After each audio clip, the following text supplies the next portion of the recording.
I spent about 7 years on the East Coast, and at a certain point, I'm pretty close with my parents, and I just felt like it had been a while of being, pretty far from them, and they are sort of on the older side for folks my age. Like my dad is like 72, and I just kind of felt like I wanted to be able to hang out with them before any like memory stuff. Luckily, none of that has happened yet, but, and they're also both really active, but my mom can't really go on a lot of hikes anymore or anything. So I just wanted to be able to spend time with them. And also my partner is a teacher, and there's a teacher shortage here.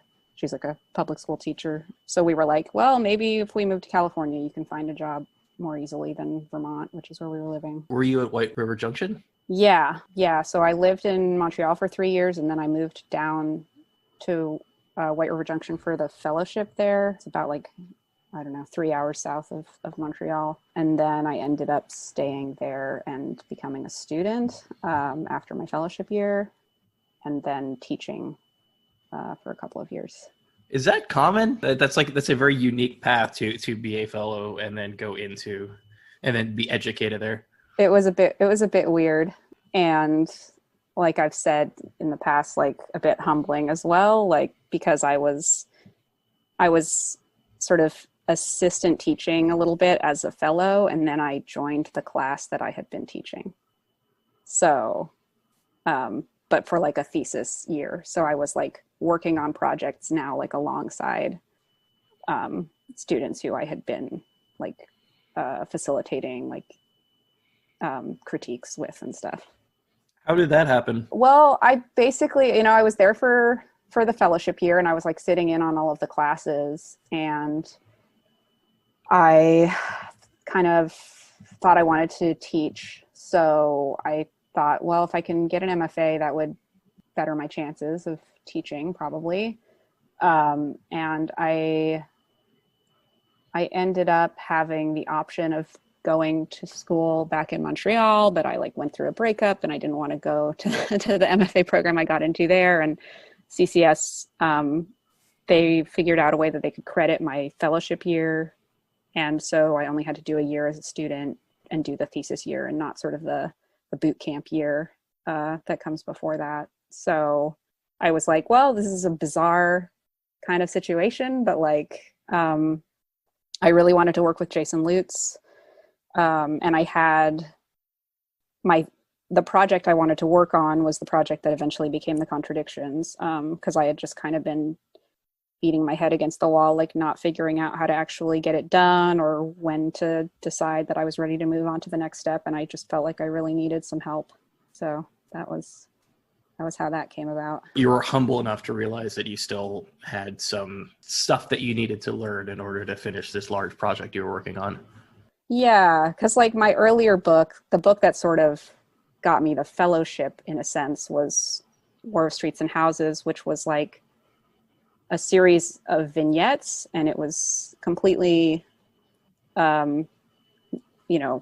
memoir. So it was like memoir and then some research. It was all nonfiction, and it was all like the structure kind of came out of me drawing a ton of pages and then slicing it down to, in the end, it was around just under 60 pages, I think. So it was like a pretty short thing. And also because it was this series of vignettes, it was like the structure was all just based on feeling. There was some chronology and then some things sort of like put in between different scenes to kind of move things forward. But I don't know, I felt like I could do it instinctively, and doing a book that was like, 200 pages long, and was much more sort of, I wanted it to have more of an arc, like a narrative arc. It was just a really, really different process. And also it's really hard for me to just sort of sit down and like crank through a really long project. Like that previous book I had done in sort of like fits and starts. And if you look at the drawings in that book and the drawings in this book, they're really different. And so part of it was figuring out, like I knew that I wanted with this book, I wanted to make something that had much more of a really like grounded sense of place where I was actually drawing the spaces in a way that people could really recognize and was less impressionistic.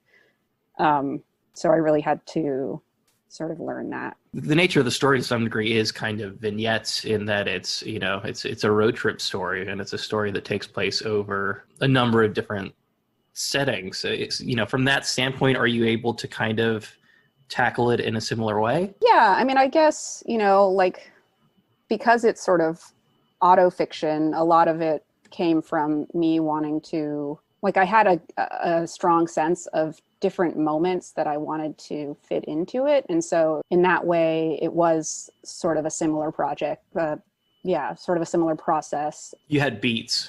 Yeah, exactly. I was kind of like, okay, this kind of a thing happened to me at one point. I want to fit that in there. And I feel like I wanted to like build it in a similar way to the vignettes. And so there was that, but at the same time, like just a project that long just felt really, really different. How long was it clear that this was something that at some point that you were eventually going to build a book around? Well, I think after I did like hitchhike around Europe with a few different people when I was in my junior year of college, and pretty shortly, you know, when I came back when I was a senior in college, I was like, oh, I want to do a book about that and about those adventures, you know. But I didn't have the skills at all to do it at that time. I was really just getting started making comics. I think the longest thing I had made at that point was like 8 pages, and that felt like like a real feat. So I knew I wanted to do something with it, but what that actually was over time, like it was always in the back of my mind as a project I wanted to do, but the actual result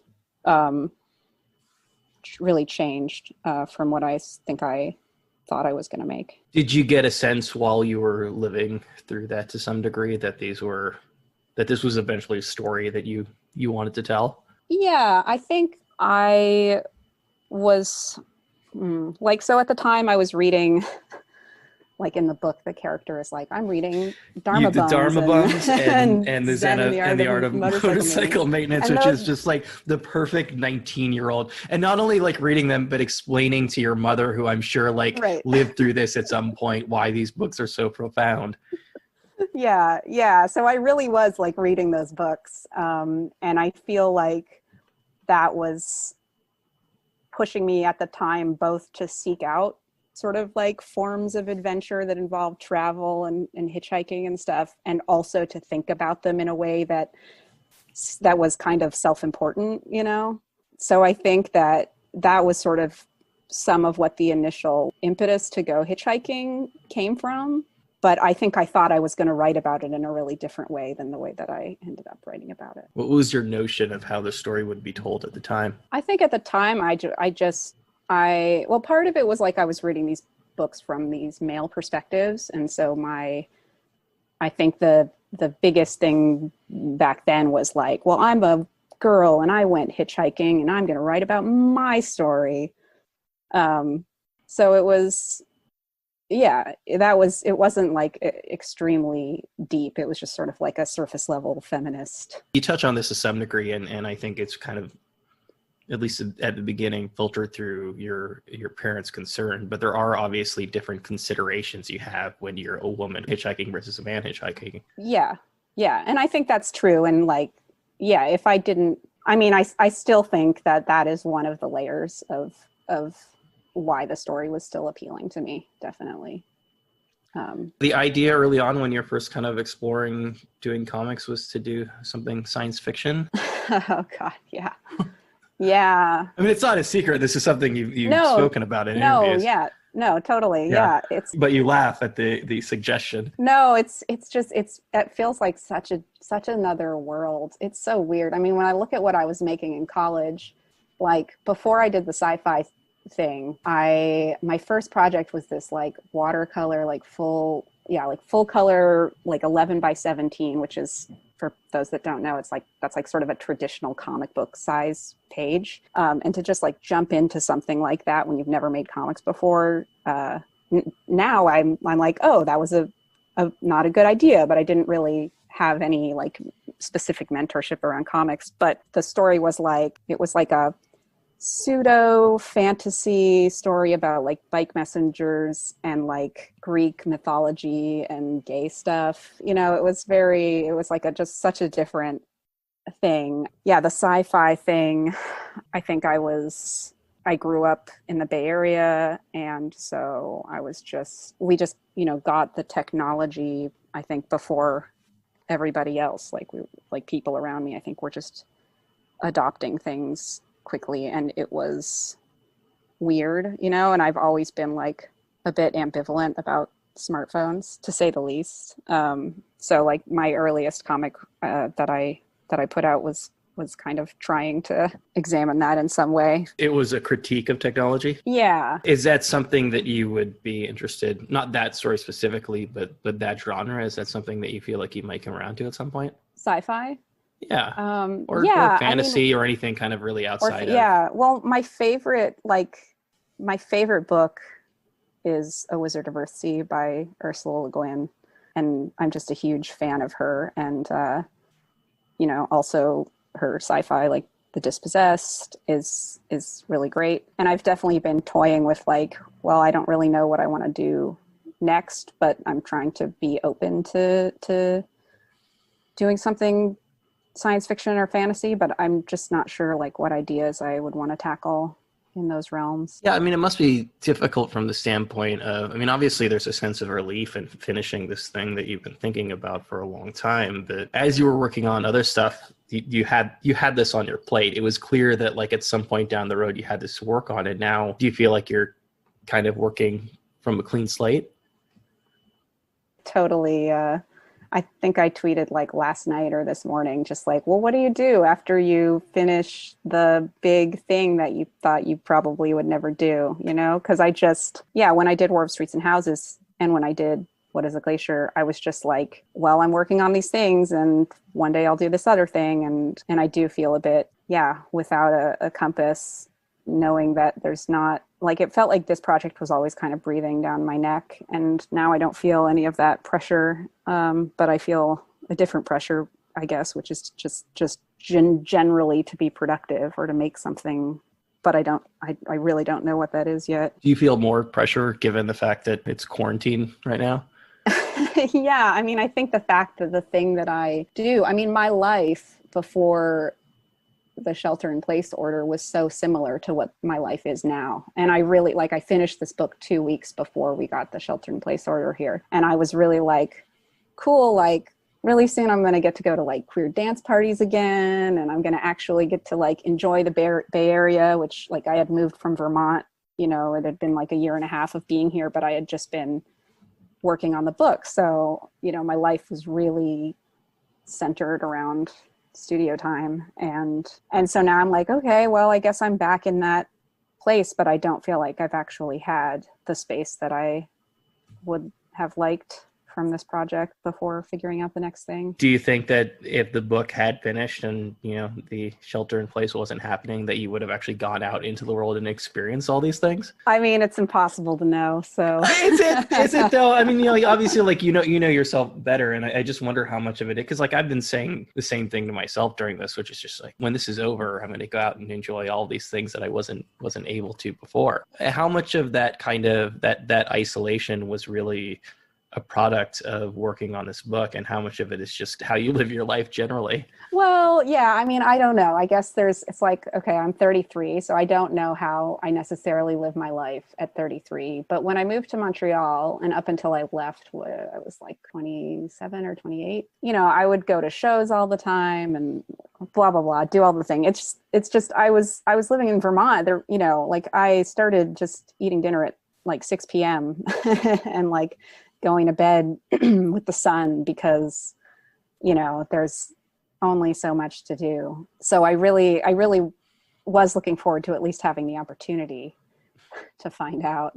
Was Vermont a good place as far as being productive, as far as actually working on your comics? Yeah, although, well, yes. So it was good.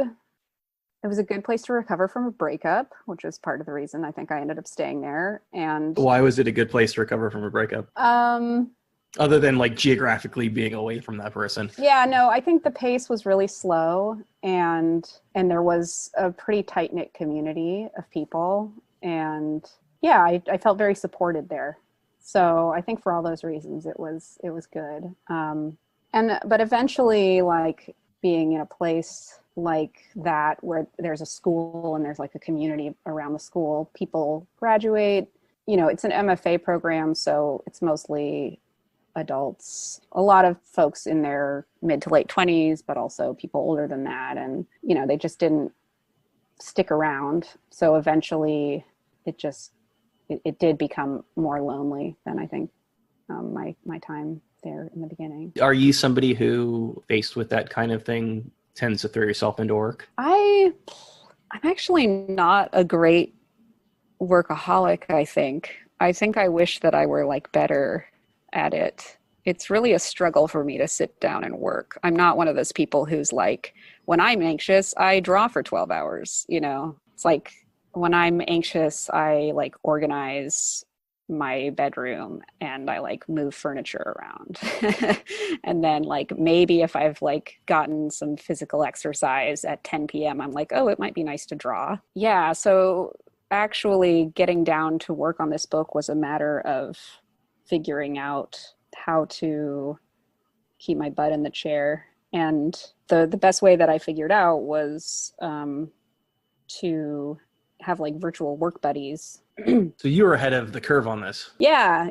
I really like 2 years ago was like obsessed with like, okay, how am I going to like sit down? I'm living in a place now where I don't have shared studio space with anybody. And it's so expensive to rent studio space here. And the people who, that I did have access to a studio at one point, but everybody had day jobs because it's the Bay Area. And, if you gotta get a job doing illustration in-house somewhere, right? So, but so I set up these sort of like video work dates with friends, with cartoonist friends. And I would do like, twice a week with a given person and twice a week with another person. And we would be really diligent about it and say, okay, we're going to meet at like 9:30, and then we're going to do these work blocks where we would say, okay, I'm going to do this, and like then we would work quietly with the video on, and then check in at the end of the like 50-minute session. Like it was extremely regimented. How is that helpful? I guess if you're engaging with the other person, it's going to completely distract you from your work. But you're literally sitting there at a drawing table and you just have a video of somebody else sitting there at their own drawing table. Yeah, it's like a mini panopticon. It's like there's been some research about it. There's actually a company called like FocusMate that has a website where you can find these like you find random buddies to work with. But there's something about having to show up for somebody else, right? So like if you're like, okay, I told this person I was going to be there at 9:30, you can't be like, oh, I'll just draw at like 1, that'll be fine. So just that piece alone of like starting the day when you say you're going to, because it creates like a commitment device is what some people call it. And then like, yeah, when we're drawing, we're not interacting or whatever kind of work we're doing. And it's been surprisingly useful. But I will say, like, I think it was more useful when I was in the phase of just, I need to sit down and draw. If I need to like write or research, like, I don't know how useful it'll be. I feel like the phases of making a comic can be so different. Where were you with this book when you started that process of doing the virtual meetings? I had already thumbnailed the whole thing. So it was just, I had essentially written it and done the preliminary drawings. So I needed to sit down and make the penciled pages and ink it. For you, the most difficult part of the process is really going there and going through every page and drawing it. I mean, it sounds like the thumbnailing, the scripting, everything else came pretty naturally. Yeah, that stuff to me is like fun, and it's really So the drawing isn't fun in the same way? It's fun in a very different way. Is it fun? Think So it sounds like more of a job at the very least. it's certainly more of a job. It's James Sturm, who is a cartoonist friend of mine who And started a teacher at CCS. Yeah. He calls it type 2 fun, where and that means that it's gonna be fun when you look at it when it's done. But I do enjoy, I like putting down an ink line, and if I get it really the way that I want it, that's very satisfying. And it can be really satisfying to look at a page and go like, oh wow, okay, that's how that looks. Like I imagined it one way, and this is what it looks like in the world. As far as it looking not like it looked in your brain.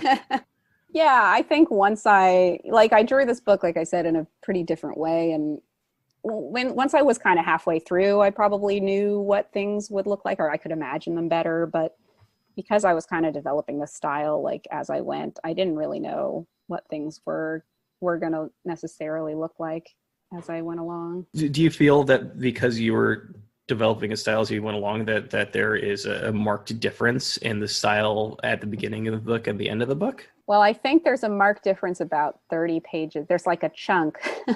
There's a point. So I drew it, and then I got to a point where I was like, oh, this is what I want it to look like. 30 pages in, and you were just like, there's no way that I'm going back and redoing No, so what I did is I ended up like, I kept drawing, and then eventually I did go back and I redrew what I had started with. But what it means is that I think the sort of beginning actually looks closer to the end than this sort of section in the middle where I had gone, okay, this is what it looks like. But then of course that progressed like to some degree from there. So it's, it's kind of like a funny wave of how things look, I think. Do you get the sense that that's just something that you're hyper conscious of in a way that other people reading the book wouldn't necessarily pick up on? Yeah, I think some other cartoonists might notice, but that's probably about it. Can you verbalize how it evolved? I started using a ruler more. So in this section, there's some places where I think the limbs are a bit more noodly, they're like a little more, not quite as geometric. A little more like Peter Baggy. Yeah.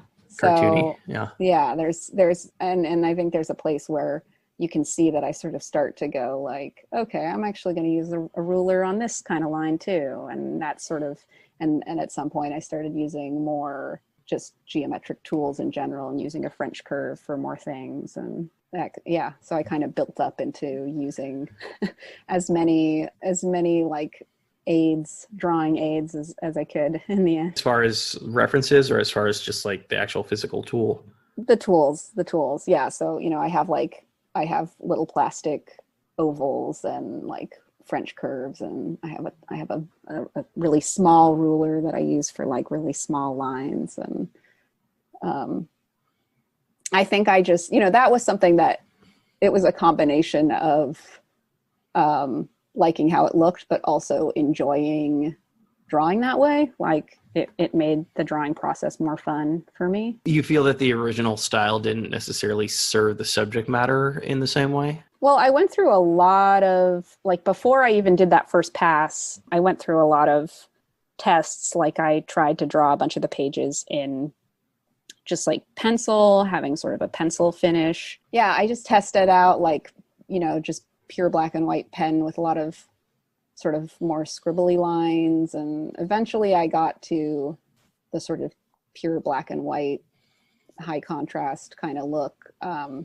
But as I went, I tried not to be opposed to sort of refining my drawing, because no matter what, that was going to happen just based on drawing that much. And so I think I just tried to allow myself to incorporate some new tools along the way, and hopefully it doesn't look too too strange. Early on, when you were an intern at Fantagraphics, you had this, I guess, conversation with, I don't know, it was Jack or Eric, but one of them really kind of, I guess the idea that was passed along to you was that it wasn't the style so much as, the voice that needed. Yeah. Did you feel like you had established a style at that point in your career? Yeah, I mean, it's funny. There's a few pages that I drew when I was like 23, like right around the time that I interned for them, and those were some of the pages I showed to Jack and Eric, and some of those pages that I showed them are probably the closest thing artistically to the Contradictions style, to the way that it ended up. But I feel like I really had to just like cast off trying to work in a really finished style, because I needed to just churn out pages in order to find my voice. And so that's what I think I did for a long time. And that's what I think I was kind of doing in War of Streets and Houses. I was really more concerned with the storytelling, and not necessarily trying to make finished looking artwork. You were and have been doing comics journalism as well. That's just kind of the nature of that, right? Is getting stuff out there as quickly as possible. Yeah. And that's also why that book had that kind of, because I was going down to all these protests, and then I would come back to my studio and just sort of like write something about it and scribble it quickly. And I think that book is what ended up getting me some of these like journalism gigs, because like I went to the 2016 RNC, and I went to the inauguration, and those were things where I had to like go out into the field and interview people, and then come back, and I would try to, I'd go out and I'd be out interviewing people until like 3, and then I'd go back to where I was staying and draw and turn things in at like 11 p.m. and then go back out the next day and try to do it again. And so, yeah, I was working in a much quicker style. Was part of working on this book kind of getting yourself out of that headspace? I mean, could you imagine doing something, especially in this climate, political, spending that much time focused on a political book? Yeah, like this book is so different than, like, the goals of it were, I think, really different than what I was, a lot of the other comics I've made, but I do feel now like a little bit addicted to making a pretty picture. So, and it's not that I think that my other work necessarily looks bad, but it's a nice feeling when somebody looks at something that I've drawn and they are kind of awed by it. Like it's cool, and it's not something that I have experienced a lot up until this point. Yeah, I mean, I also just suspect that for your own sanity, that it's impossible to, I mean, obviously, like, this is coming from a place of privilege to not be able to be focused on this all the time. There's no quicker way to wear yourself down and, lose your grip on reality than really diving headfirst into the news cycle. Yeah. Oh, yeah. Yeah. I'm trying to be involved in organizing to some degree, but as far as national news, right now, I'm engaging with it from a pretty far distance. Are you able to be hopeful about things when you're focused on things more at the grassroots level? I was interviewing some people who do a political podcast, and, we had this really long, just super, I mean, and this was a couple of years ago, but even at the time, super depressing conversation. And at the end of the conversation, I was just like, all right, well, for my own sanity, just tell me one thing that you're hopeful about. At that point, it was a teacher strikes. They were able to find some hopefulness, but, for me, I'm in New York, so the New York primaries, I'm not very happy with what happened on a presidential level, but I took some solace in kind of some down ticket stuff that, that there are some like good, like leftist and progressive candidates being elected here. Yeah. Maybe it is kind of possible to to be somewhat hopeful about politics if you're a lot more myopic about it. Right. Yeah. No, I mean, I think I would agree with those folks that the teacher strike is really, various teacher strikes have been really encouraging. And the only piece of comics that I've drawn since finishing this book was one about union organizing in the early 20th century and like in the 60s. And I've been reading a lot about that, and even about contemporary organizing. This woman, Jane McAlevey, wrote a book called No Shortcuts, which analyzes a bunch of recent strikes and strikes that actually won concessions. And, you know, people have been organizing tenant unions. And a lot of what I'm reading about like a lot of the contemporary stuff that I'm reading about is what was kind of done in the 30s. And I think that that kind of organizing is what led to a lot of the reforms that people attribute to FDR. So I'm not excited about Biden, but I think that he is, somebody put it really well. I think he's a better like enemy to have in the White House. I think he's somebody that can, if this kind of grassroots organizing is taking place, I think that reforms can be won. And, you know, there's larger existential issues like climate, but yeah, so there is some, I am excited that some of these strategies and tactics around collective struggle are, I think, getting more play, and people are becoming more and more familiar with them. Do you foresee a way to kind of marry your interest in, you know, labor and organizing with your comics? I mean, that's a big question for me right now. I think there are some really obvious places that I could take that, but I wonder if there's something a little bit more interesting beyond just some kind of union explainer thing that I might be able to do. So that's one of the sort of veins that I'm trying to tap into and see if there's something there that's worthwhile. The obvious just being straightforward instructional pamphlets or comics? Yeah, well, not necessarily instructional, but like the piece that I just did was about just some of the historic union struggles and what happened and the concessions that they won and how it worked. So not exactly step one, step two, but educational in a sense. But I don't know. I mean, that's, people like nonfiction books, and it would probably be really useful.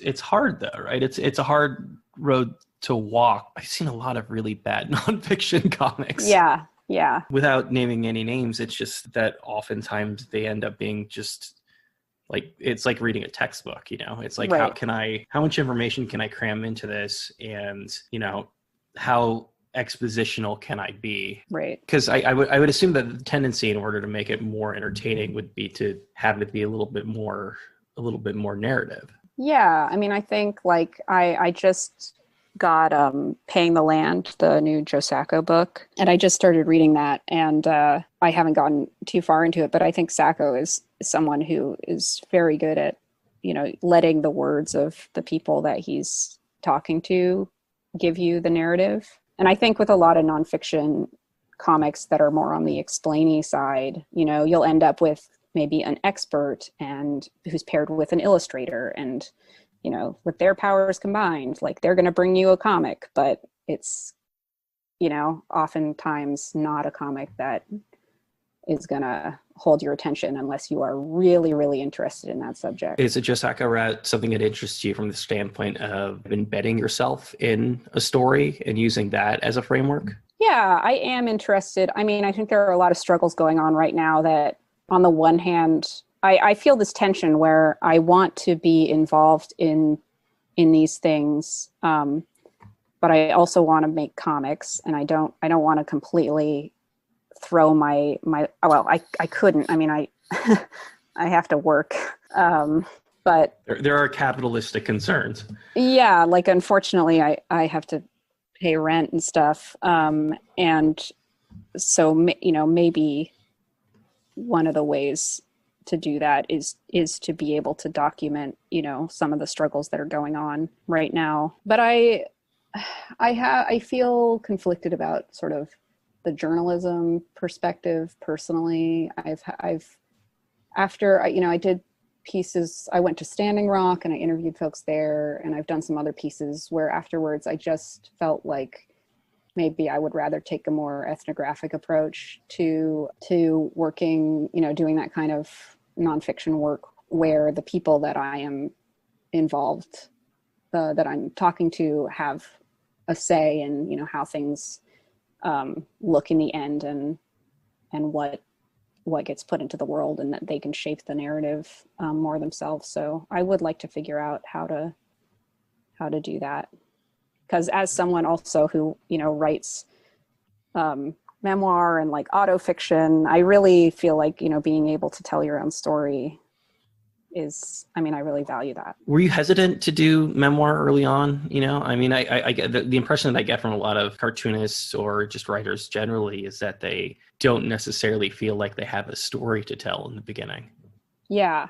Well, yeah, I think I resisted memoir even though I really enjoyed it. Enjoyed reading it. Yeah, like I love Gabrielle Bell's comics, and you could say that nothing happens in Gabrielle Bell's comics. I mean, nothing extremely out of the ordinary. Or when something out of the ordinary happens, it's very, very out of the ordinary. Right, It's, right. It's like a Gabrielle Garcia Marquez book. Exactly. Yes, absolutely, absolutely. But like her, and, I also love like John Porcellino, and, same thing. It's not like they're telling these epics, but I really appreciate that sort of just experience of the day to day. But I was resistant for a while, I think, because Gabrielle Bell has sort of, what has she called it? Like just that women's memoir. There's kind of like a, people are like wary of them. That's not exactly her words, but. Why is it? And I think it's just because there's like an expectation that like women are writing about their lives, and also that if women are writing, they're writing about their lives. Maybe that was part of why I avoided it for a while, because I think it was making comics. And I was also, like when I started making comics, I was reading Jeffrey Brown comics. I was reading a lot of just sort of these day-to-day life, like mundane stories. And I felt that in the alternative comics world, that was what was maybe expected of me. But when I finally did start making them, it was like breathing. I mean, it was so easy, and I wasn't worried about what I was putting out in the world at all, in a way that I'm much more self-conscious now. I mean, how long did the process of actually making comics did you start showing them to people, and did you start putting them out into the world? That was pretty, let's see. I mean, I made comics as a little kid, and I would submit them to the county fair. So, I won a blue ribbon at the county fair for my comics. Yeah, no big deal. You're like, all right, I figured it out. I'm 10. This is it. This is my life. Right. Well, no. And then I was like, got the blue ribbon. I can stop now. You're going to go on top. Yeah. So, but I did make comics for, I think I drew a few little short things in high school. I'm a very self-conscious person. I spent at the beginning of this conversation 10 minutes telling you about my facial paralysis, which you may or may not even see through the webcam. When we're younger, we don't really have that self-consciousness in the same way, and I wonder at what point we feel like we should be ashamed of these things. At what point in the process, you got that sense of like, hey, maybe I shouldn't be putting everything I make out into the world. Right. Yeah, I do feel like my first review at the Comics Journal was very much like, yeah, these are very mundane. That's a nice way of putting it. Like they said something like, I've never read comics that are more like day-to-day life, like for better or worse. And I think, thank God for my oversized ego. I assume you're being like somewhat self-effacing, but do you feel like you are kind of driven by that sense of pride in what you do? I don't know about pride. I think that I desire to write things, and I really like sharing them. I mean, yeah, like in high school, I wasn't making comics, but I was writing. I had a live journal, and I was really active. Before that, I I learned how to code when I was like 11, and I built myself a blog. For whatever reason, I would imagine my parents just really encouraged me to like show them my drawings as a kid or something. You know, yeah, my parents have always been very encouraging. And so what can I say? I've never felt too self-conscious about sharing what I'm doing. What does reading a review like that do, of seeing, of like what may or may not be a criticism of what you've done? Is that something that you internalize? Yeah, I mean, I that was a while ago, and I definitely still remember it. Yeah, it's true. You did volunteer it. But I think at the time, it was like, I read it, and on the one hand, I was like, okay, well, this could definitely be better. But holy crap, I'm being reviewed in the Comics Journal. Sure. Like that was I think a bigger reaction for me. And I think that I don't know, trying to see the silver lining has served me well over the years of trying to make comics, because I've certainly faced a rejection and just kind of gone, okay, well, this isn't my time or whatever. Do you get the sense that doing the science fiction stuff early on was an attempt to go in the exact opposite direction of memoir? I think I felt, I wasn't actively trying to go opposite of memoir, but it just, it's bizarre. I can't really relate to what I was doing then in a way that I just feel like I don't remember like why that was so appealing to me. It was strange because it wasn't like, as far as I can remember, it wasn't like any of the comics I was really reading at that time. Yeah, I wish I could put myself in that headspace, but it's just so strangely foreign. Where does the Contradictions fit on the spectrum? I mean, I think you called it autofiction earlier. Yeah, that's what I think that's the most appropriate term for it. I would say that it's like inspired by, things in my life. And initially when I was writing about that sort of era, I think I really intended to make something that was much more just true to what had happened. Because I did study abroad in Paris and I did hitchhike around, but it's much more of a condensation, I think, of an emotional kind of arc that I went through over a period of probably 3 or 4 years after that, that my time studying there happened. I think a lot of it is about sort of feeling ashamed of not being, a pure ideological being. And I definitely didn't I was working through that for many years. Yeah. So it's definitely a condensation of like a number of different things in my life.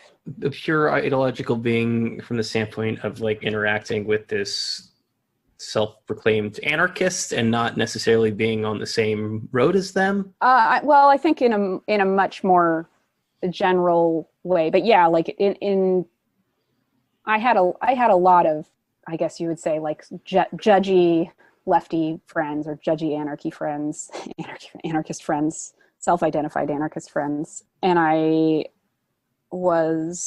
do take leftist ideas really seriously. I mean, I still do, but I think that there was an impulse at that time, and I don't know how present it is today, but it was like, for years, I sort of would walk around, thinking, well, what would so-and-so do? What would this person do in this situation? And is this... In terms of people in your life or in terms of like historical figures? People in my life. Not historical figures. I mean, I think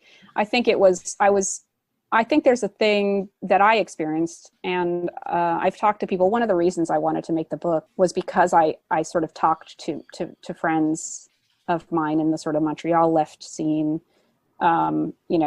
and it was kind of like, I would talk about like sort of crappy mentors that I had, and they could all relate to sort of have, learning about leftist politics through, just like other humans, right? And like, so problematic people, not even specifically problematic, but it's just like you're learning about something, and you're learning about something that often sort of like ideological tenets or, things that maybe you think should be done in a certain way. But if you're learning about them through sort of the filter of another person, and my experience was through the filter of various people, I would kind of go, oh, like, okay, I read this, someone tells me about this idea, and then maybe I sort of read, some of the theory around it, but then I really associate it with that person who introduced me to it, and that meant for me, I'm an extremely black and white thinker in a lot of ways, and I'm really literal.